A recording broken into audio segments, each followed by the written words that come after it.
Nous continuons, la Bible dit, tu retiens mon nom. En d'autres termes, dans ce troisième âge de l'église, le nom du Seigneur Jésus-Christ commençait déjà à être sorti des cérémonies chrétiennes, des pratiques chrétiennes et des actes chrétiens. Par exemple, au IIe siècle déjà, les mots Père, Fils et Saint-Esprit correspondaient pour beaucoup de gens à la Trinité et à l'idée polythéiste qu'il y aurait trois dieux était devenu une doctrine dans la fausse église. Le nom de Jésus n'allait pas tarder à être écarté. Et d'ailleurs, il le fut dans ce troisième âge de l'église.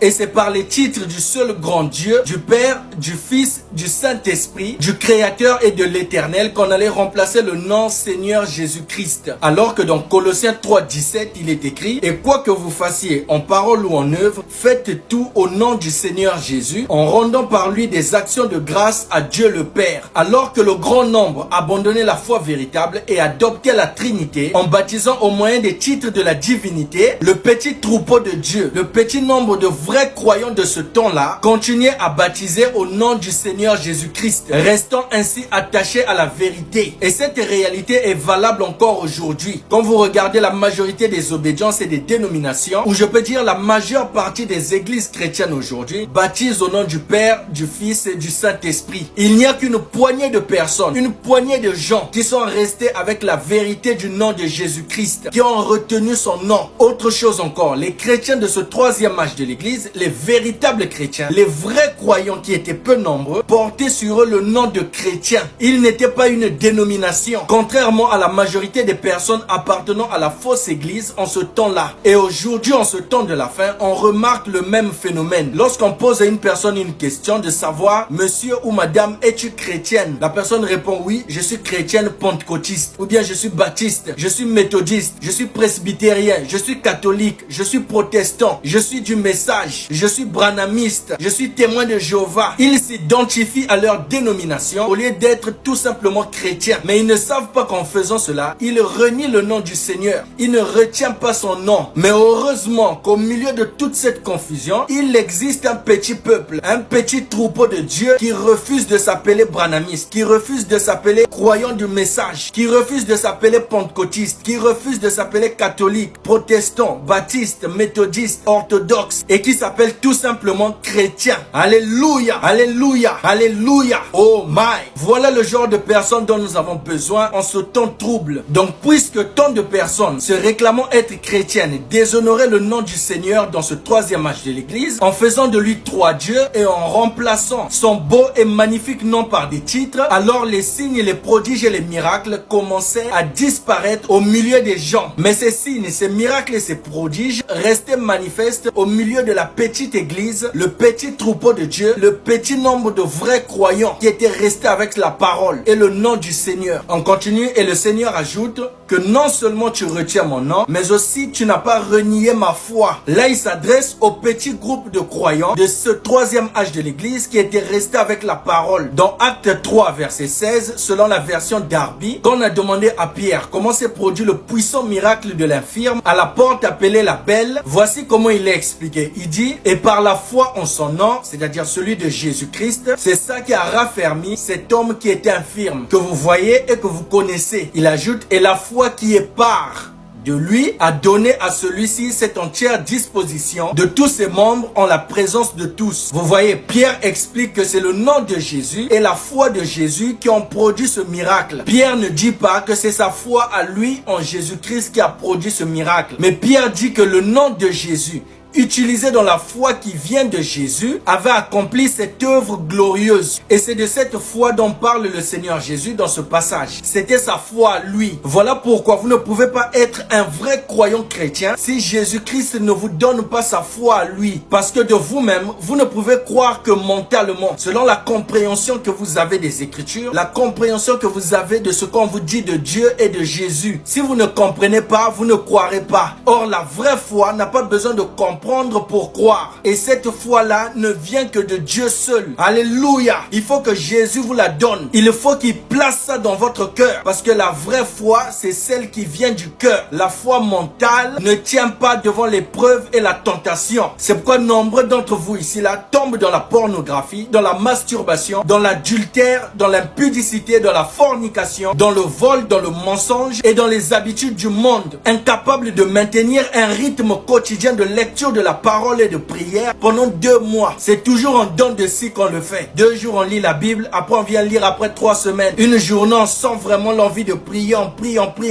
Après on vient encore prier après 1 mois. Parce que la foi est mentale, la croyance est mentale. Et cette foi-là ne peut pas vous conduire au ciel. C'est une foi humaine. Donc Jésus, en parlant de ce passage, ne parle pas de la foi qu'ils avaient en lui, mais il parle de sa foi qu'il leur avait donnée, afin qu'ils restent avec la vérité et ne flanchent pas. Romains chapitre 12, le verset 3. Par la grâce qui m'a été donnée, je dis à chacun de vous de n'avoir pas de lui-même une trop haute opinion, mais de revêtir des sentiments modestes, selon, suivez, la mesure de la foi que Dieu a départie en chacun. Éphésiens 2, verset 8. Car c'est par la grâce que vous êtes sauvés, par le moyen de la foi. Et cela, c'est-à-dire cette foi-là, ne vient pas de vous, c'est le don de Dieu. En d'autres termes, c'est Dieu qui vous en fait don, afin de croire en Christ. Le problème aujourd'hui, c'est que beaucoup de gens ont la foi de leur église. Ils ont la foi de leur dénomination. Ils ont la foi de leur pasteur. Ils ont la foi des hommes de Dieu populaires qui prêchent sur Internet. Ils ont la foi de la majorité. Ce que croit la majorité, c'est ce que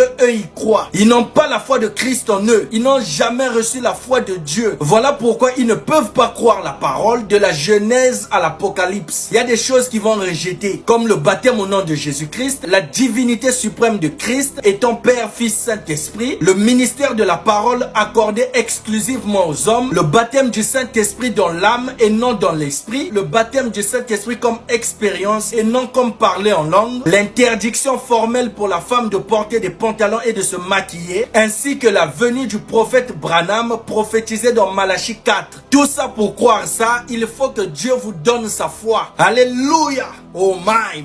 Alléluia, alléluia, alléluia. Recevez la foi de Christ dans votre cœur et Christ croira sa propre parole lui-même. Ne cherchez pas à faire des efforts par vous-même de vouloir comprendre avant de croire. Vous allez passer à côté du divin. Alléluia. La Bible continue. Tu n'as pas renié ma foi, même au jour d'Antipas, mon témoin fidèle qui a été mis à mort chez vous, là où Satan a sa demeure, c'est-à-dire à Pergame. Et nous avons déjà montré comment cela s'est fait. À propos d'Antipas, nous ne disposons pas d'autres renseignements sur ce frère, ni par la parole, ni par l'histoire profane. Et tout autre enseignement que vous pourrez entendre à son sujet est faux. Lorsque nous serons au ciel, nous pourrons lui demander ce qu'il en était vraiment. Pour l'instant, il nous est amplement suffisant de savoir qu'il était dans la préscience du Seigneur et aussi qu'il était connu de lui. Il nous est amplement suffisant de voir sa fidélité au Seigneur être mentionnée dans la parole vivante. C'était un vrai chrétien. En voyant le témoignage que le Seigneur rend de lui, cela montre qu'il ne craignait personne et que quand la sentence de mort s'abattait sur tous ceux qui revêtaient le nom de Jésus-Christ et qui justement marchaient dans la foi de Jésus-Christ, il prit position avec ceux qui refusaient de retourner leur veste et accepta la mort. Mais comme Abel, il a reçu un témoignage de Dieu, son nom est inscrit dans la parole et bien qu'il soit mort, sa voix continue de parler à travers les pages du texte divin. Oh, un fidèle martyr qui venait encore d'atteindre le repos. Mais Satan n'avait pas pour autant remporté la victoire, pas plus qu'il n'en avait remporté une en mettant à mort le prince de paix. En effet, comme Satan a été dépouillé à la croix, de même le sang d'Antipas en appelle des centaines voire des milliers d'autres qui prendront leur croix pour suivre le Seigneur Jésus-Christ jusqu'à la mort. Alléluia. Apocalypse chapitre 2 versets 14 à 15. Mais j'ai quelque chose contre toi, c'est que tu as des gens attachés à la doctrine de Balaam qui enseignent à Balak à mettre une pierre d'achoppement devant les fils d'Israël pour qu'ils mangeassent des viandes sacrifiées aux idoles et qu'ils se livrassent à l'impudicité. De même toi aussi, tu as des gens attachés pareillement à la doctrine des Nicolaïtes. Nous voyons ici que dans cet âge de Pergame, Dieu dénonce 2 doctrines qu'il est. Premièrement, c'est la doctrine de Balaam qui à Baal-Por a introduit en Israël l'idolâtrie et les excès coupables. Deuxièmement, la doctrine des Nicolaïtes qui dans le premier âge de l'église, l'âge d'Éphèse, n'existait qu'en forme d'œuvre. Pour ceux qui ne comprennent pas ce que c'est, allez-y écouter le premier âge de l'église. Ainsi, en associant cette dénonciation avec le fait que Dieu souligne que Pergame est le trône de Satan, on peut donc aisément et justement conclure que la religion de Babylone s'est mélangée au christianisme. C'est pourquoi aujourd'hui les gens ont du mal, malgré leur sincérité, à naître de nouveau et à se convertir. Partout là vous allez voir, ce sont des conversions à la chinoise, des conversions bon marché. Pourquoi? Parce qu'en mélangeant le christianisme à la religion babylonienne, le christianisme a perdu sa puissance et sa force pour sauver les gens. Le christianisme est devenu hybridé. Donc cette religion babylonienne est entrée dans toutes les sphères du christianisme et s'est mélangée à toutes les dénominations et les confessions. Pentecôtistes, église de réveil, baptistes, protestants, catholiques, adventistes, méthodistes, évangéliques, branhamistes, elle s'est introduite partout. C'est pourquoi la Bible dit: sortez du milieu d'eux, sortez des organisations, sortez des dénominations. Jésus n'y est pas, c'est Babylone la grande. C'est pourquoi, comme dans Genèse 11, elles sont toutes en train de se réunir aujourd'hui en plaçant un homme au-dessus d'eux comme Nimrod afin de construire une religion mondiale comme le fit Nimrod. Donc la religion de Babylone s'était mêlée au christianisme dans ce troisième âge de l'église. Et ce mélange au christianisme a fait qu'on retrouve aujourd'hui des pratiques et des croyances ainsi que des choses dans des différentes dénominations qui semblent être bonnes et appréciables mais qui viennent de Babylone, qui viennent du diable. Or, cette affirmation que la religion de Babylone s'est mélangée au christianisme au troisième âge de l'église est bien plus qu'une simple supposition. C'est un fait historique que justement nous prouverons en reprenant l'histoire à partir des alentours de l'an 36 de notre ère, soit 3 ans après l'ascension du Seigneur et en la suivant jusqu'au concile de Nicée de l'an 325 après Jésus-Christ. En l'an 33 après Jésus-Christ, il arriva que les chrétiens, pour la plupart de naissance juive, furent dispersés loin de Jérusalem. Ils allèrent prêcher l'évangile, en particulier dans les synagogues. Ainsi, 3 ans plus tard, c'est-à-dire vers l'an 36 après Jésus-Christ, l'évangile avait été apporté à Rome par Junius et Andronicus, qui étaient tous les deux apôtres selon Romains 16, le verset 7. Et je précise que c'était des hommes. Cette précision est pour les dénominations qui pensent que Junius était une femme et qu'elle était apôtresse. Donc l'œuvre de Junius et Andronicus prospérait à Rome pendant plusieurs années jusqu'à ce que les incessantes querelles entre juifs poussent l'empereur Claude à chasser ces derniers de Rome. Les juifs bannis de la ville, la colonne véritable de cette petite église qu'ils avaient bâtie était brisée, puisque les anciens même de l'église avaient été des juifs et qu'ils étaient partis. Le troupeau restait donc sans surveillance. Et comme la parole n'avait pas encore été écrite en ce temps-là pour leur servir de guide, ce petit troupeau risquait fort de partir à la dérive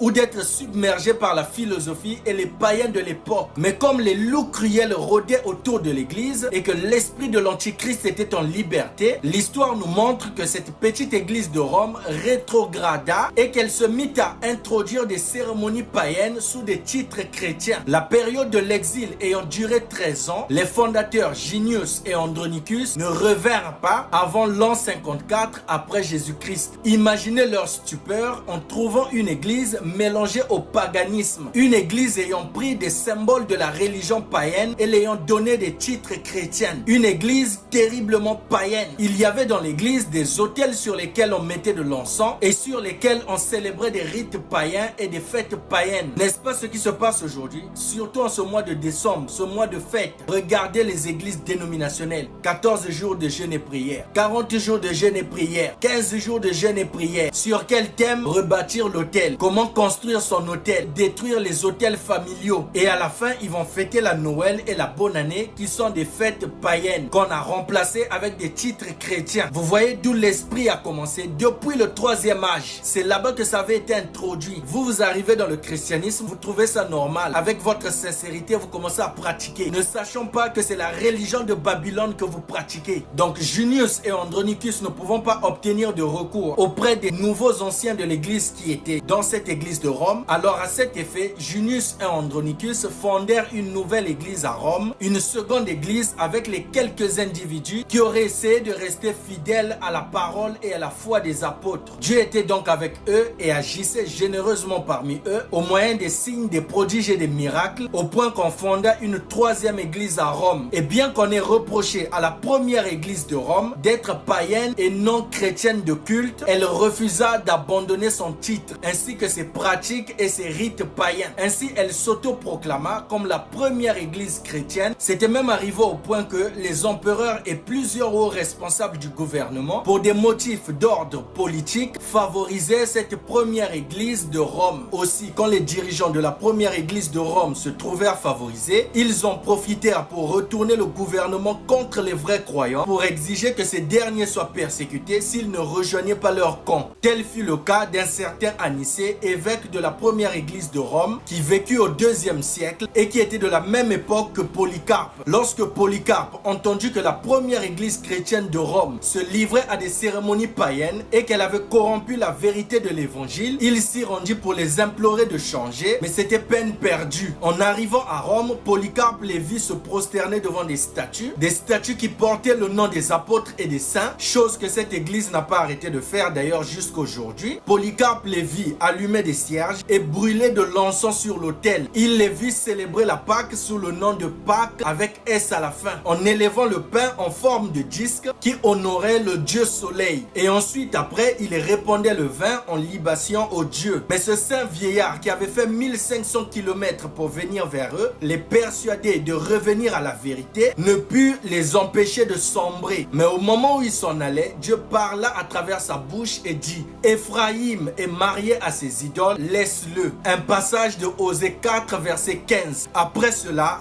Polycarpe ne revint jamais. Mais quelques temps après, l'évêque Anicée dont nous avons parlé tout à l'heure succéda à un autre évêque cruel de Rome qu'on appelait Victor. Puisqu'en ce temps-là, l'église était déjà hiérarchisée, organisée, en postes élevés et subalternes, ce qui faisait que l'évêque Anicée, ayant succédé à l'évêque de Rome Victor, introduisit encore plus de fêtes et de cérémonies païennes dans cette première église chrétienne de Rome. Et il se mit aussi en devoir de faire tout son possible pour persuader les véritables églises chrétiennes d'adhérer à ces mêmes idées. Mais comme il refusait d'accéder à ces demandes, Anicée persuada le responsable de l'État de persécuter les vrais croyants en les traînant devant les tribunaux, en les jetant en prison et même en condamnant un grand nombre d'entre eux à mort. Et d'ailleurs, l'histoire nous fournit un exemple de ces actes infâmes avec l'empereur Septime Sévère qui s'est laissé persuader par un certain Caliste qui était un ami à Victor. Ce Caliste persuada Septime Sévère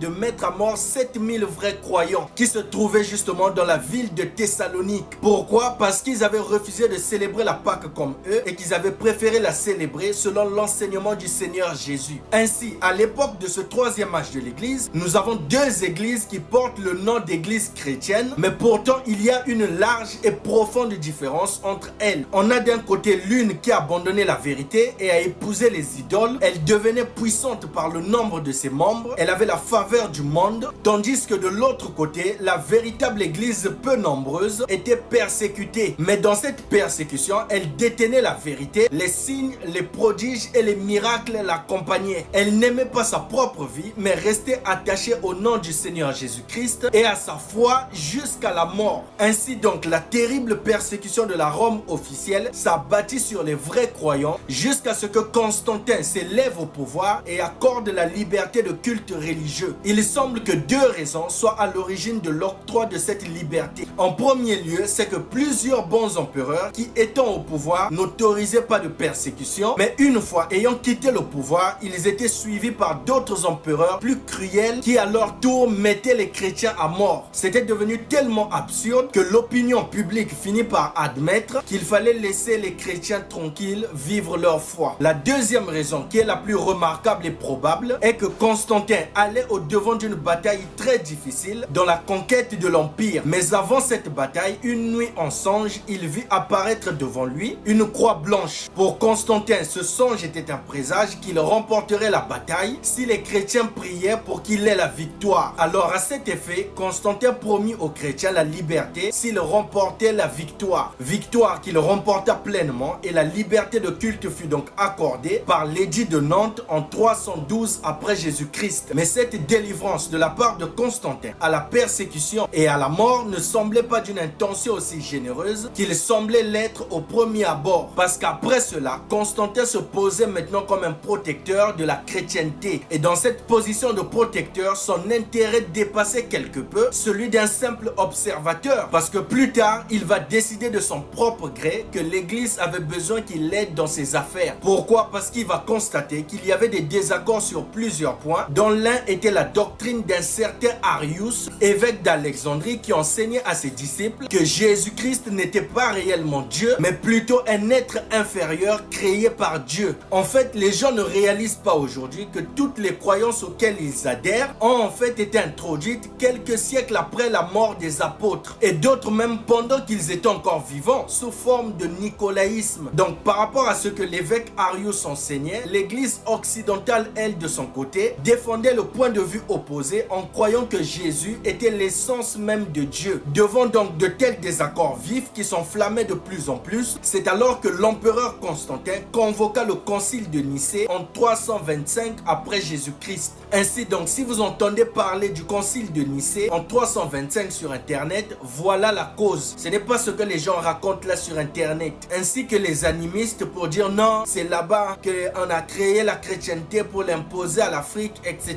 Rien à voir. Donc Constantin convoque le concile de Nicée en 325 dans l'intention de rassembler tous les groupes pour qu'ils puissent discuter de leurs différends, trouver un point d'entente et tous s'unir. N'est-il pas remarquable que bien que ce mouvement d'unir les gens, les églises et les dénominations pour avoir une seule religion mondiale qui avait commencé sous Constantin n'ait pas disparu, mais qu'il soit encore bien vivant aujourd'hui dans le conseil écuménique des églises. Et d'ailleurs, si Constantin pour sa part ne put réaliser entièrement cette idée, le mouvement écuménique lui y parviendra à notre époque sous Léon XIV. Oh my, alléluia! D'ailleurs, il a annoncé lui-même à bord de son avion le dimanche 30 novembre qu'il réunira toutes les confessions chrétiennes à Jérusalem en 2033. Alléluia, alléluia! Oh my! J'y reviendrai plus en détail dans un autre enseignement. Les pions sont en train de se mettre en place. Bientôt c'est le départ. Monsieur, quelle heure est-il? Dopo la riunione importante ecumenica sia a Nicea e poi ieri mattina abbiamo parlato di futuri incontri possibili. Uno sarebbe per l'anno 2033, 2000 anni della redenzione, della risurrezione di Gesù Cristo, che evidentemente è un evento che tutti i cristiani vogliamo celebrare. È stata accolta l'idea, l'invito, diciamo ancora non abbiamo fatto, ma la possibilità di celebrare per esempio in Gerusalemme nel 2033 questo grande evento della risurrezione. Mais pour revenir à Constantin, en fait, cette ingérence de l'État dans les affaires de l'Église est contraire au bon sens. Voilà pourquoi dans plusieurs pays européens, on a proclamé la laïcité pour séparer l'Église de l'État. Pourquoi? Parce que chaque fois que l'Église et l'État s'unissent, il doit y avoir persécution contre les chrétiens. Et il me semble que l'État est en train de se réunir avec l'Église actuellement. Monsieur, faites attention. Après donc ce concile de Nicée, la décision qui en ressortait donnait tort à l'évêque Arius d'Alexandrie. Décision qui fut renversée par Constantin 2 ans plus tard, et cette fausse doctrine d'Arius fut votée et approuvée dans l'église par Constantin. Et cela d'ailleurs fut imposé aux gens pendant plusieurs années. Cependant, le Seigneur Jésus savait d'avance que dans ce troisième âge de l'église et l'État allaient s'unir. Voilà pourquoi il a choisi Pergame comme nom pour ce troisième âge de l'église. Car le nom Pergame en lui-même signifie entièrement marié ou encore entièrement mêlé. On peut aussi dire entièrement mélangé. Et c'est ce que l'église et l'État étaient. Mariés, mélangés, mêlés. La politique et la religion s'étaient unies. Mais non seulement que l'église et l'État s'étaient unis dans cet âge, mais aussi que la religion de Babylone fut officiellement rattachée à la première église de Rome qui s'appelle aujourd'hui l'église catholique romaine. Satan avait désormais accès au nom de Christ. Et lors des cultes, il siégeait sur le trône comme s'il était Dieu. Grâce aux subventions de l'Empire romain, les églises héritèrent de beaux édifices parés d'autels de marbre blanc et de statues des saints de fin. C'est dans cet âge même que la bête d'Apocalypse 13 verset 3, qui avait été blessée à mort, c'est-à-dire l'Empire romain païen, a retrouvé vie et puissance en tant que saint empire romain. Rome, elle, en tant que nation physique, avait subi de grandes pertes et allait bientôt être anéantie. Mais cela n'avait plus d'importance maintenant, car par son empire religieux qu'elle avait établi, elle ne cessait de dominer le monde en gouvernant à partir de l'intérieur sans laisser paraître à l'extérieur. Et c'est ce qu'elle continue à faire jusqu'aujourd'hui. Il dirige à travers la religion, il dirige à travers la spiritualité et sa domination est hyper puissante. Elle transcende les pays. C'est pourquoi si vous lisez Daniel 2, le verset 31 jusqu'à 45, la Bible l'appelle le quatrième royaume qui brisera tout et rompra tout sans exception. Justement comme le fer qui met tout en pièces. Oh là là, je ne sais pas si vous comprenez ce que je suis en train de dire. Maintenant, une fois que le concile de Nicée avait donné 2 ans plus tard à l'église la puissance politique de Rome, la première église de Rome fondée par Junius et Andronicus, ayant obtenu cela, était prête à tout. Et le nom de chrétien qui au départ amenait la persécution était maintenant devenu curieusement le nom des persécuteurs. C'est dans cet âge-là, ce 3e âge de l'église, qu'Augustin d'Hippone, entre 354 et 430 après Jésus-Christ, imposa un principe selon lequel que l'église devrait et doit absolument, si nécessaire, utiliser la force pour ramener ses enfants au bercail et que la parole de Dieu permet de tuer les hérétiques et les apostats. Dans le débat qui opposait Augustin d'Hippone aux anatistes, il écrivit ceci: certes, il vaut mieux conduire les hommes à adorer Dieu par l'enseignement que de les y pousser par la crainte du châtiment ou par la douleur. Il ne faut cependant pas conclure que puisque la première des 2 démarches produit de meilleurs hommes, on puisse négliger ceux qui ne la suivent pas. En effet, nombreux sont ceux qui sont gagnés, comme l'expérience nous l'a démontré et nous le démontre chaque jour, à être d'abord poussés par la crainte ou par la douleur pour pouvoir être ensuite influencés par l'enseignement afin qu'ils mettent en œuvre par leurs actes ce qu'ils ont déjà entendu en parole. Si ceux qui sont conduits dans le droit chemin par l'amour sont meilleurs, ceux qui sont corrigés par la crainte sont certainement plus nombreux, car qui pourrait nous aimer plus que le Christ qui a donné sa vie pour les brebis? Et pourtant, après avoir appelé Pierre et les autres apôtres par les seules paroles, quand il en vint à appeler Paul, non seulement il s'imposa-t-il à lui par sa voix, mais il le jeta même à terre par sa puissance, et pour forcer celui qui se démenait dans les ténèbres de l'infidélité à désirer la lumière du cœur. Il commença par le frapper d'aveuglement physique de ses yeux. Pourquoi l'église n'utiliserait-elle donc pas la force pour contraindre ses fils perdus à revenir? Le Seigneur lui-même a dit: va dans les chemins et le long des haies, et ce que tu trouveras, contrains-les d'entrer. Si donc la puissance que l'église a reçue selon l'ordre divin au temps convenable par le caractère religieux et la foi de ses rois, si cette puissance est l'instrument au moyen duquel ceux qui se trouvent dans le chemin et le long des haies, c'est-à-dire dans les hérésies et les schismes, sont contraints d'entrer, que ceux-ci supportent donc d'être contraints. Ceci montre que la soif de sang prenait de l'ampleur, au point où cette fausse église en Espagne poussait maintenant l'empereur Maxime à participer aux assauts menés contre les vrais croyants qui avaient la parole, les signes, les prodiges et les miracles. C'est ainsi que certains priscillianistes furent menés à Trèves par l'évêque Ithaque, I-T-H-A-Q-U-E,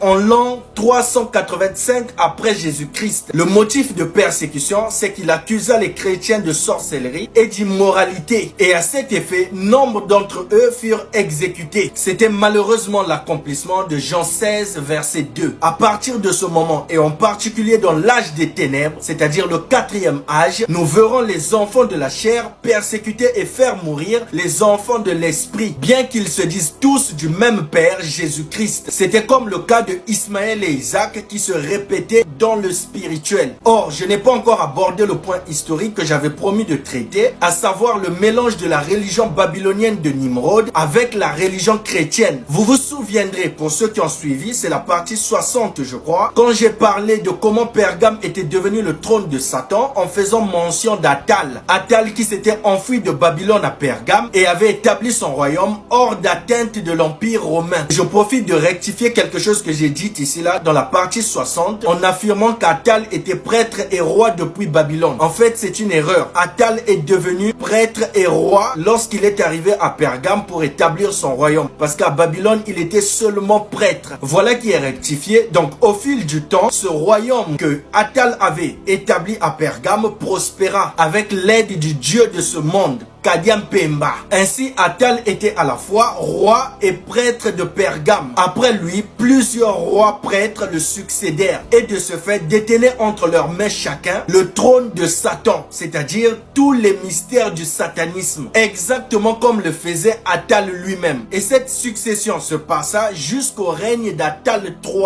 qui lui, pour des raisons inexpliquées que Dieu seul sait, légua son royaume à Rome, ainsi que tous les mystères du satanisme qu'il détenait. Et au moment où il le fit, c'était justement Jules César qui était au pouvoir à Rome. Ainsi, Jules César prit alors possession de ces choses, devenant ainsi à son tour prêtre et roi. Il devint alors ce qu'on appelait à l'époque le Pontifex Maximus de la religion babylonienne. Et ce titre fut transmis aux empereurs jusqu'au règne de Maxime III, qui lui aussi, pour des raisons que Dieu seul sait, refusa ce titre. Et dès ce moment-là, l'histoire ainsi que l'historien Étienne nous rapporte qu'après que Maxime III ait refusé de prendre ces choses, c'est alors que le pape accepta ce titre et cette fonction que l'empereur avait rejeté. Je répète, c'est alors que le pape accepta ce titre et cette fonction que l'empereur avait rejeté. Vous voyez maintenant à partir d'où la religion babylonienne s'est mélangée avec la religion chrétienne. Donc le pape ayant pris ces choses, il les légua à son tour à celui qui le succéda. Ainsi cela se succéda de pape en pape jusqu'à aujourd'hui. Au moment où nous parlons, nous avons encore un Pontifex Maximus dont le monde ne rêvait pas. Il porte une triple couronne et réside à Rome au Vatican. Comment est-ce qu'on appelle le pape dans les médias? Le souverain pontife. Et que signifie souverain pontife? Il signifie prêtre et roi. Pontifex Maximus. Oh là là, alléluia. Voilà pourquoi dans Apocalypse chapitre 17, Dieu ne parle plus de Pergame comme étant le trône de Satan. Il ne dit pas non plus que c'est là que Satan a sa demeure. Non mes frères, la demeure et le trône de Satan n'est plus à Pergame, mais à Babylone mystère. Alléluia. Oh my. Attention, attention. La Bible ne dit pas que le trône et la demeure de Satan sont à Babylone. Non. Mais la Bible dit qu'ils sont à Babylone mystère. Qu'ils sont à Babylone mystère dans une ville construite sur cette colline. Alléluia. Trouvez la ville et vous trouverez Babylone mystère. Et quand vous la trouverez, fuyez loin d'elle. Demandez à vos familles de fuir loin d'elle. Pourquoi? Parce que c'est là-bas que se trouve le trône et la demeure de Satan. Il s'est déplacé de Pergame vers là-bas. Et le chef de cette ville est Antichrist, car il a usurpé l'office du Christ, qui est le seul médiateur et le seul qui puisse pardonner les péchés. Ainsi donc mes frères, sachez que le Pontifex Maximus est parmi nous aujourd'hui.